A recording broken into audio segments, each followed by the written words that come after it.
अध्याय 2446 dragon clan की यात्रा। 1। यांग शिनशिन जानती थी कि उनके अगले प्लान में ग्वान लोंग्युए की मदद बहुत जरूरी है। अब ड्रैगन क्लैन जाने का समय आ गया है। झांग यी ने गहरी सांस ली। उसकी आंखों में भावनाएं उभर आई। उसे अब भी याद था 3 साल पहले जब वो पहली बार ड्रैगन क्लैन गया था। नहीं, सही कहें तो वो सिर्फ ड्रैगन क्लैन के राज्य के दरवाजे तक ही पहुंचा था। जब वे पहली बार बाई लोंगजे से मिले थे, उसने पूरा का पूरा पानी का महासागर छोड़ दिया था, जिससे वे डर के मारे लगभग मर ही गए थे। हालांकि झांग यी अभी भी बाई लोंगजे की ताकत का मुकाबला नहीं कर सकता, लेकिन कम से कम अब उसके साथ बातचीत करने की काबिलियत रखता है। हमें सच में जाना चाहिए, झांग यी ने गंभीरता से कहा। लू केरन ने झांग यी को एक बिल्कुल नया कॉम्बैट सूट भेजा था। पूरी तरह से नया उपकरण, अंदर से लेकर बाहर तक। सबसे पहले है इंटरनल कॉम्बैट सूट, जो एक क्रीप फिट होने वाले इनर आर्मर और एक आउटर कॉम्बैट सूट से मिलकर बना है। इनर आर्मर जेड ब्लैक था और इसका मटेरियल पूरी तरह लू केरन की खोज था। यह मटेरियल जो प्रकृति में मौजूद ही नहीं है, शून्य से बनाया गया है।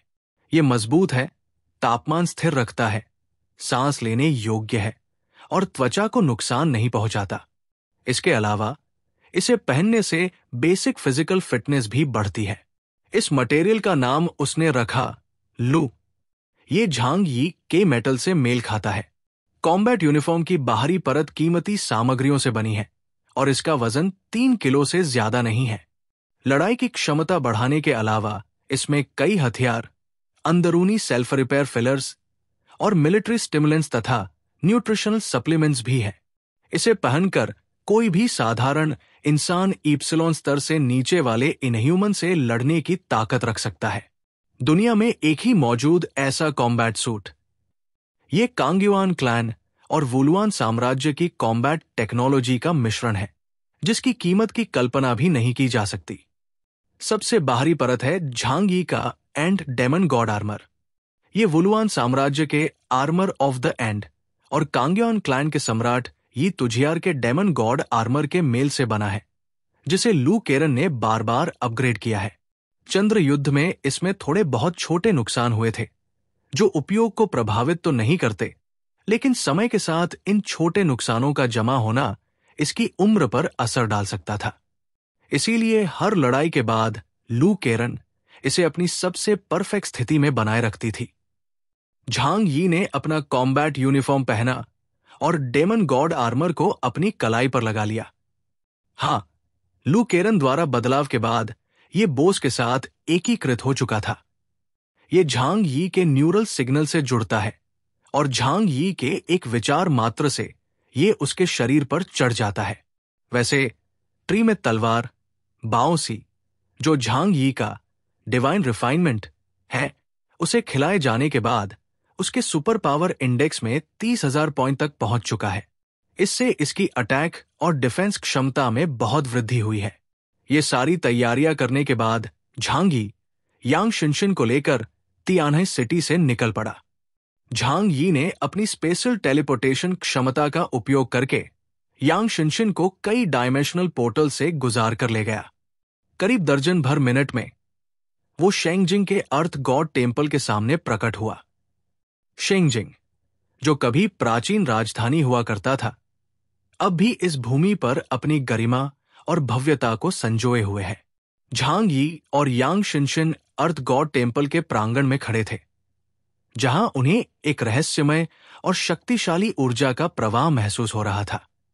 अर्थ गॉड टेम्पल, जो सदियों से मौसम की मार झेलकर भी खड़ा है, पृथ्वी देवता की सुरक्षा का प्रतीक है और शेंगजिंग का सबसे पवित्र स्थान है।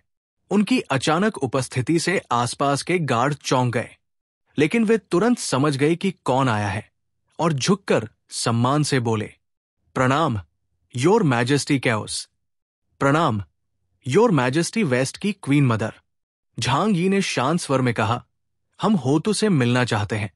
एक महिला गार्ड ने तुरंत कहा, उनकी महामहिम होतु ने आदेश दिया है कि अगर आप दोनों आए तो आपको सीधे भीतर ले जाया जाए। इतना कहकर 2 गार्डों ने द्वार खोला और झांग यी तथा यांग शिनशिन को अंदर आमंत्रित किया। वे अर्थ गॉड टेम्पल के भीतर प्रवेश कर गए। वही परिचित दृश्य, वही काले पर्दों से ढका विशाल स्थान, लेकिन इस बार वहां कुछ नई और असामान्य चीजें दिखाई दे रही थी। वहां बेहतरीन सफेद जेड से बने जेड टैली रखे थे, जो यारो स्टॉक्स की जगह लेते थे और 8 त्रिग्राम निकालने के लिए उपयोग किए जाते थे।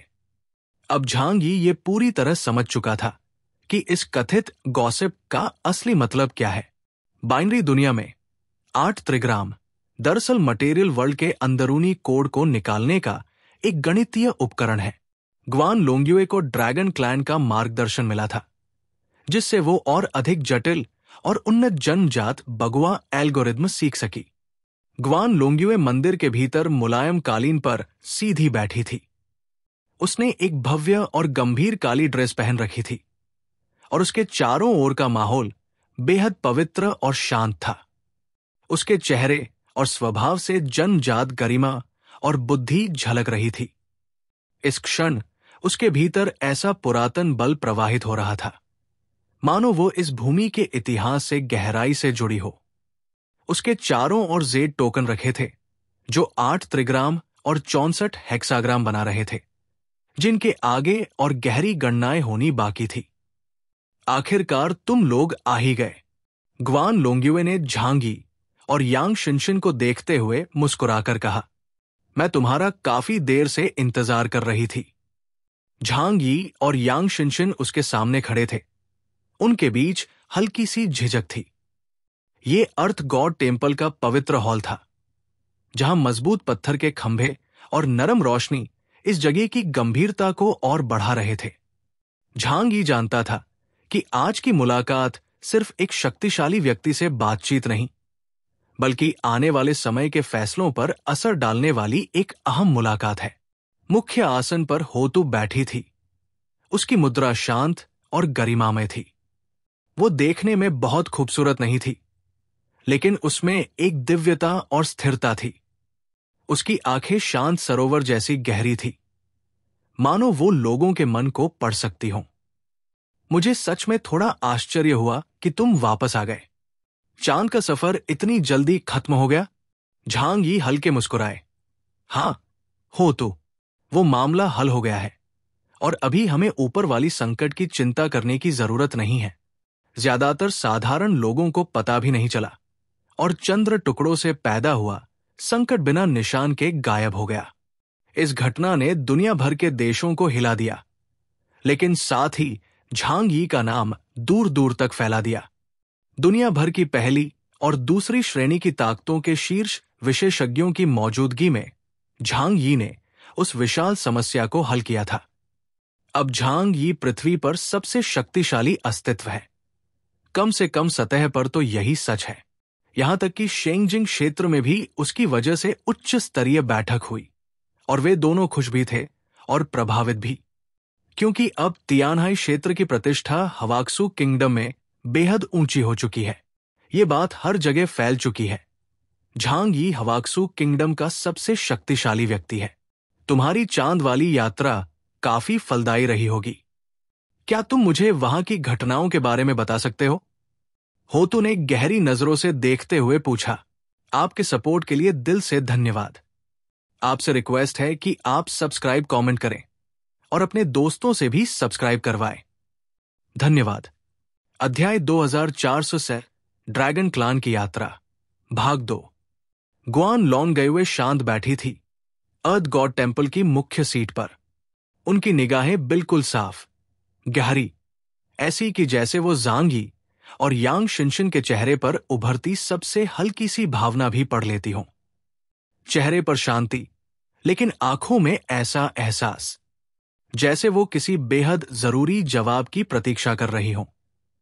उनकी आवाज धीमी, नरम, बिल्कुल चांदी की घंटी की तरह। चांद की यात्रा में आखिर हुआ क्या?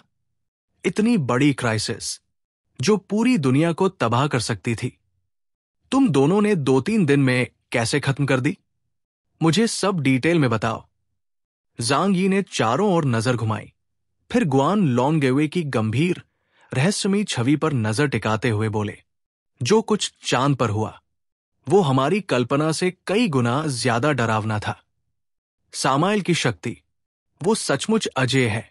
मून फ्रैगमेंट्स दरअसल उसकी सीलिंग की चाबी थे और उसे जानबूझकर ल्यूनर लोगों के भीतर छिपे सील ब्रेकर्स ने तोड़ा। वो धीरे धीरे पूरी घटना बयान करने लगे। आखिरकार वो एक बड़ी मदद मांगने आए थे, इसलिए ईमानदारी जरूरी थी। उन्होंने ईहेन जाति के प्राचीन दैत्याकार अस्तित्वों की बात भी की, जो सिल्वर मून थ्रोन पर बैठे हैं, जिनका इतिहास इतना पुराना कि इंसानी सभ्यता उसके सामने एक पल भर का धुआं लगती है। इतना विशाल सच जिसे कुछ वाक्यों में बताना असंभव है। ग्वान लॉन्गेवे की आंखें धीरे धीरे चमकी। उन्होंने थोड़ी देर चुप रहकर सिर हिलाया। वो समझ रही थी कि बात कितनी गहरी है। यांग शिनशिन ने जोड़ा, हमने कभी सोचा भी नहीं था कि मून फ्रैगमेंट्स के पीछे इतना बड़ा रहस्य होगा। ल्यूनर रेसेस की अंतहीन दुश्मनी, ईहेन रेडिकल फैक्शन, पुरानी रंजिशें, सब कुछ वाकई दंग कर देने वाला था। ग्वान लॉन्गेवे ने लंबी सांस ली। लगता है यह संकट हमारी सोच से कहीं बड़ा था। तुम्हारी हिम्मत और तुम्हारा दिमाग काबिले तारीफ है। जांग यी हल्का सा मुस्कुराए। चाहे चांद का संकट टल गया हो, खतरा खत्म नहीं हुआ। सामाइल अभी भी मौजूद है। उसकी महत्वाकांक्षा मानो ब्रह्मांड के नियमों से बुनी हुई हो। और वो अकेला नहीं, ऐसे 7 और दैत्य हैं, जिनमें से कोई भी पैदा हुआ तो दुनिया हमेशा के लिए बदल जाएगी। उनकी आंखें गंभीर थी। और ये तो बस शुरुआत है। पुरानी सभ्यताएं, प्राचीन जातियां, कई अब भी जिंदा है। फिर उन्होंने सीधे ग्वान लॉन्गेवे की तरफ हाथ बढ़ाया। यही वजह है कि हम तुम्हारे पास आए। हुआक्सू किंगडम का भविष्य आने वाले समय में आसानी से नहीं बचेगा। हमें एक ऐसा सामर्थ्यमी गठबंधन चाहिए, एक ऐसा सहारा जो हमें संभाल सके। और अगर सहारा नहीं मिला तो कम से कम उनके साथ मजबूत रिश्ते और जानकारी का आदान प्रदान जरूरी है। ग्वान लॉन्गेवे ने नजर उठाई। तो तुम मुझसे क्या चाहती हो? जांग यी बिना घुमाए बोले, हम चाहते हैं कि तुम हमें ड्रैगन क्लैन से मिलवाओ, खासकर व्हाइट ड्रैगन प्रिंस, या फिर ड्रैगन्स के राजा या सर्वोच्च नेता से।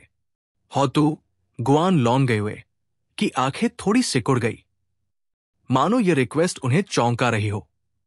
लेकिन उन्होंने मना भी नहीं किया। चेहरा बस और गंभीर हो गया। ड्रैगन्स किसी से भी मिलने नहीं बैठते। उनकी आवाज चेतावनी जैसी थी। उनकी शक्ति इंसानों से कहीं ऊपर है। मैं भी उनसे मिलने में बेहद सावधानी बरतती हूं। जांग यी हंस पड़े। हम उनसे पहली बार नहीं मिल रहे। पहले उन्होंने हमारा रुखसाना इसलिए नहीं किया क्योंकि हम कमजोर थे। और अगर मैं होता तो मैं भी शक्तिविहीन लोगों पर समय बर्बाद न करता। ड्रैगन्स बहुत शक्तिशाली है, ये मैं जानता हूं। लेकिन अब मैं उनसे बात करने लायक हूं। ग्वान लॉन्गेवे की आंखें सिकुड़ गई। क्यों? आखिर तुम्हें ऐसा क्यों लगता है? जांग यी ने कोई बहस नहीं की, बस अपनी आंखें बंद की और खोली। अगले ही पल उनके भीतर की शक्ति उमड़ पड़ी।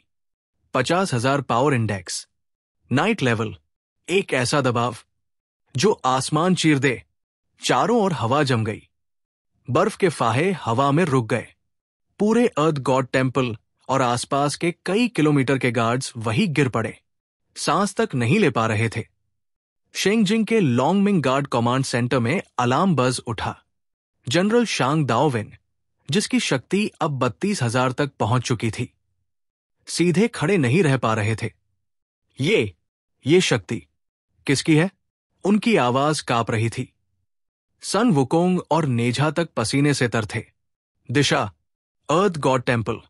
वुकोंग फुसफुसाए। शांग दाओविन दहाड़े। शेंगजिंग सिटी, लेवल 1 सिक्योरिटी अलर्ट। लेकिन तभी उन्हें ग्वान लॉन्गेवे से जवाब मिला, घबराओ मत, आए हुए लोग केओस और queen mother of the west है। शांग दाओविन जड़ हो गए। केओस यानी झंगी। कुछ ही महीनों में उनकी शक्ति एक नए मिथ लेवल पर पहुंच गई थी। शोरगुल के बावजूद शहर स्थिर हो गया और पूरा शेंगजिंग अपर सर्कल ये खबर जल्द सुनने वाला था। झंग यी नाइट लेवल तक पहुंच चुका है। गुआन लॉन्गयुए, जो खुद 42,000 तक पहुंच चुकी थी, आज पहली बार सचमुच दबी हुई महसूस कर रही थी। मानो झंग यी के आने से सारी मानवीय शक्ति व्यवस्था का पैमाना ही बदल गया हो। चैप्टर 2468 ड्रैगन कुल की यात्रा 3। मेरी एबिलिटी इंडेक्स 50,000 पॉइंट्स पार कर चुकी है और मैं ऑफिशियली नाइट लेवल में पहुंच गया हूं। अब बताइए, क्या मैं उनसे मिलने के लायक हूं? ज़ैंग यी ने अपनी जबरदस्त आभा वापस खींच ली। चेहरे पर हल्की सी मुस्कान थी और उन्होंने गुआन लॉन्गयुए से कहा। कुछ पल के लिए हवा जैसे थम सी गई। हॉतू की आंखों में हल्की सी चमक उठी। ज़ैंग यी की ताकत ने उसे अंदर तक हिला दिया था। काफी देर बाद वो होश में आई। उसकी निगाहें गहरी हो गई, जैसे वो मन ही मन कुछ तोल रही हो। ज़ैंग यी उसकी हिचकिचाहट महसूस कर रहा था, लेकिन वो शांत खड़ा रहा, बराबरी के आत्मविश्वास के साथ। 50,000 पॉइंट्स, नाइट लेवल, तो तुम इस स्तर पर पहुंच चुके हो। हॉतू बुदबुदाई, आंखों में हैरानी साफ दिख रही थी। वो ज़ैंग यी की तरफ देखती है, कुछ पल रुकती है और धीरे से सिर हिलाती है। तुम्हारी शक्ति मेरी उम्मीदों से कहीं ज्यादा है, यहां तक कि कई प्राचीन सभ्यताओं के नेताओं से भी ऊपर। उसके चेहरे पर हल्की रहस्यमयी मुस्कान उभरी। ऐसे में मैं तुम्हें युआनमो से मिलवा सकती हूं। युआनमो? ज़ैंग यी का दिल हल्का सा धड़का। नाम से ही पता चल रहा था कि यह कोई मामूली शख्स नहीं, वो ड्रैगन कुल का एक अस्तित्व है। सिर्फ शक्तिशाली ही नहीं, बेहद बुद्धिमान भी। ड्रैगन कुल तक सीधे पहुंचने की मेरी योग्यता नहीं है। अगर तुम्हें ड्रैगन कुल में प्रवेश चाहिए तो पहले उसकी इजाजत चाहिए। हॉतू ने सिर हिलाया। वो चाहे तो रास्ता खुलेगा, न चाहे तो सब किस्मत पर। समझ गया, ज़ैंग यी ने और कुछ नहीं कहा। मन ही मन उसने तय किया, अगर युआनमो मान गया तो ये ड्रैगन कुल में प्रवेश करने का बेहद अहम मौका होगा। तो चलो निकलते हैं। हॉतू उठ खड़ी हुई और ज़ैंग यी व यांग शिनशिन को लेकर धरती देव मंदिर से बाहर निकल पड़ी। वे बड़े बड़े चौकों से गुजरे, जिन्होंने भी उन्हें देखा सिर झुकाकर सम्मान किया। काफी सफर के बाद वे एक जगह पहुंचे जो ज़ैंग यी को बहुत परिचित लगी। Lock dragon well. इसके नीचे एक खास रास्ता था, जिसके लिए शेंगजिंग ने सालों पहले एक एलिवेटर बना दिया था। ज़ैंग यी ने अपनी ताकत का दिखावा नहीं किया। यह ड्रैगन कुल के शक्तिशाली अस्तित्वों के लिए सम्मान का तरीका था। सब लोग एलिवेटर में चढ़े और एलिवेटर फ्रीफॉल जैसी रफ्तार से नीचे गिरने लगा। काफी देर तक गिरने के बाद जाकर रुका। रास्ते भर गुआन लॉन्गयुए उन्हें समझाती रही। युआनमो एक ब्लैक ड्रैगन है जो 500 साल पहले गलती से सतह पर आ गया था और दुनिया के नियमों ने लगभग उसे मिटा दिया था।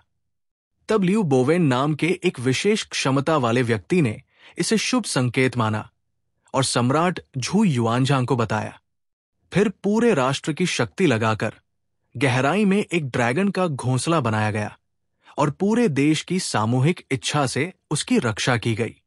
ड्रैगन कुल से हमारा रिश्ता इसलिए बना क्योंकि हुआशु राज्य ने उनकी जान बचाई थी। ज़ैंग यी को अब बहुत सी बातें समझ में आ गई। इसलिए तो व्हाइट ड्रैगन प्रिंस इतना तुनक मिजाज है और शेंगजिंग से रिश्ते रखता है। कुछ भी यूं ही नहीं होता। ब्लैक ड्रैगन का स्वभाव काफी अजीब है, इसलिए बोलते वक्त बहुत सावधान रहना। ड्रैगन कुल में भले वो युवा माना जाता है, लेकिन हमारे लिए तो वो पूर्वज जैसा है। उसे मीठी बातें सुनना पसंद है। अगर वो खुश हो गया तो सारी बातें मान लेता है। गुआन लॉन्गयुए के होंठों पर हल्की मुस्कान आई, जैसे किसी जिद्दी बुजुर्ग की बात कर रही हो।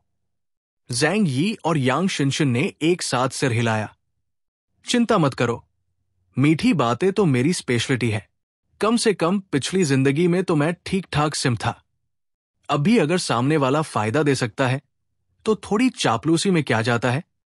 एलिवेटर नीचे पहुंचा और कुछ सेकंड के लिए माहौल एकदम शांत हो गया। जैसे ही वे बाहर निकले, लाइट्स जली हुई थी, लेकिन बहुत मंद। रास्ता साफ दिख रहा था। ब्लैक ड्रैगन को तेज रोशनी पसंद नहीं, इसलिए सब कुछ धुंधला था। ज़ैंग यी को पैरों में अलग तरह की भारीपन महसूस हुआ, जैसे हवा भी ठोस हो। यह साफ था कि वे किसी बिल्कुल अलग स्पेस में पहुंच चुके हैं। चारों तरफ अंधेरा, रहस्य और अनजान सा दबाव। ये लॉक ड्रैगन वेल के बिल्कुल नीचे है। हॉतू ने कहा, युआनमो इसी स्पेस में है। वो बहुत एकांत में रहता है और आम तौर पर किसी से नहीं मिलता। ज़ैंग यी की निगाह अंधेरी गुफा पर पड़ी, जो किसी पहाड़ी के पेट की गहराई तक जाती थी। चलते हैं, हॉतू ने इशारा किया। युआनमो अंदर है। वे धीरे धीरे आगे बढ़े और गुफा के मुहाने पर पहुंचे। ज़ैंग यी समझ गया, भीतर कोई असीम ताकत सांस ले रही है। हूं, गहराई से आती भारी सांसों की गूंज, जैसे धरती खुद करवट ले रही हो। ज़ैंग यी के रोंगटे खड़े हो गए। ये ब्लैक ड्रैगन युआनमो की आभा थी। जैसे जैसे वे आगे बढ़े, अचानक एक विशाल काला साया गुफा के अंदरूनी अंधेरे से बाहर आया, काले धुएं से ढका हुआ। ब्लैक ड्रैगन की आंखें प्राचीन रोशनी से चमक रही थी, इतनी पुरानी कि मानो समय के पार से झांक रही हो। वो एक विशाल काला ड्रैगन था, जिसकी काली रत्न जैसी चमकती हुई शल के हल्की रोशनी छोड़ रही थी। उसका एक एक कदम पूरी गुफा को हिला देने वाला था। तुम कौन हो?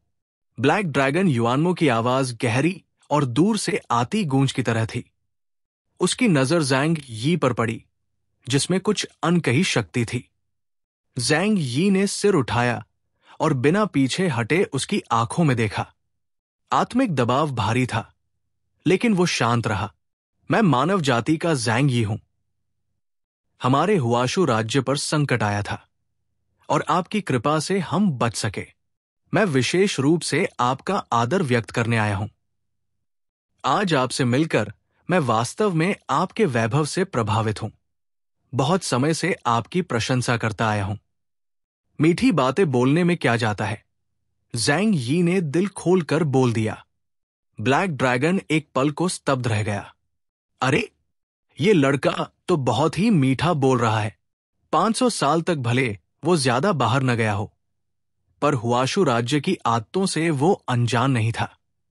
ज़ैंग यी के बारे में वो सुन चुका था, लेकिन नहीं जानता था कि ये लड़का इतना ज्यादा ही मीठा भी हो सकता है।